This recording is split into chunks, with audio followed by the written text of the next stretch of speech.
Amansiisaa hirkoko kana kakeen argine mano Michuu Amansiisaa hirkoko kana kakeen argine mano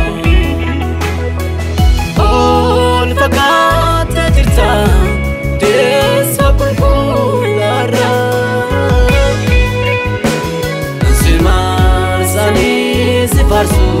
ergamoonni waaqarra ol fagaate jirta deessa qulqullarra simaasanii si faarsu ergamoonni waaqarra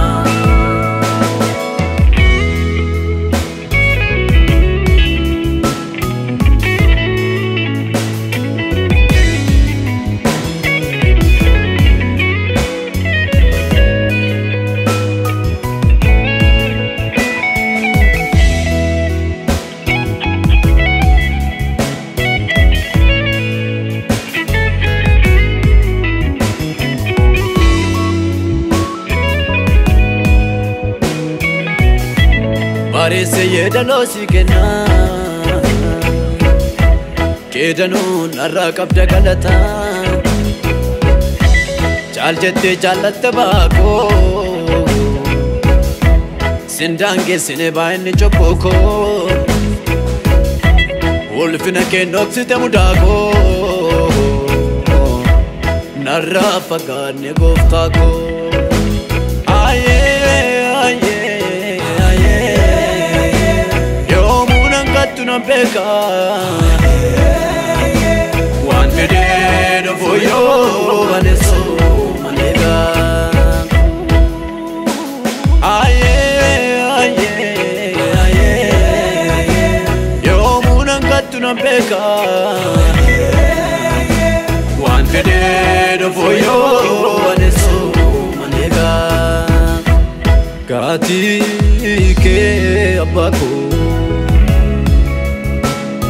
Madalan kamina latte mado marsa jireenya ko fekeetu atti waaqa ko madaliin kee kajeela suni nabaate nangaane fagootti madaliin kee kajeela suni nabaate nangaane fagootti Gododu ansamsame sente Kantora gadise tora na galchite Gododu ansamsame sente Kantora gadise tora na galchite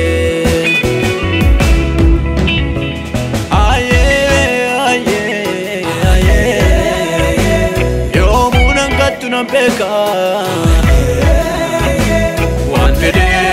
for you and so manega aye aye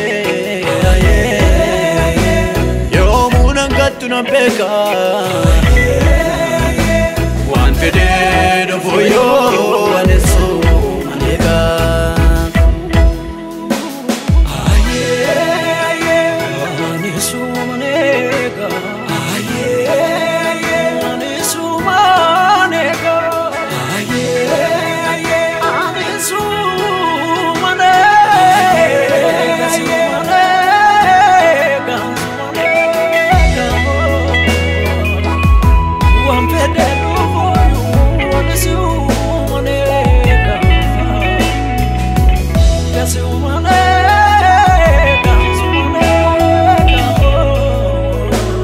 Enyuma kolupu kembite Oda kasi kana enyu walilate Adgaro firrana jallate to Mararto jalalan lupu korshite Enyuma kolupu kembite Oda kasi kana enyu walilate Adgaro firrana jallate to marartoo jaalala lubbuu koorshite yaa Masiih jiraata oolaa Waaqayyoo yaa Masiih jiraata oolchitee taa lubbuu koo yaa Masiih jiraata nagammaa dalagaa koo yaa Masiih jiraata eebba murkaa eebba koo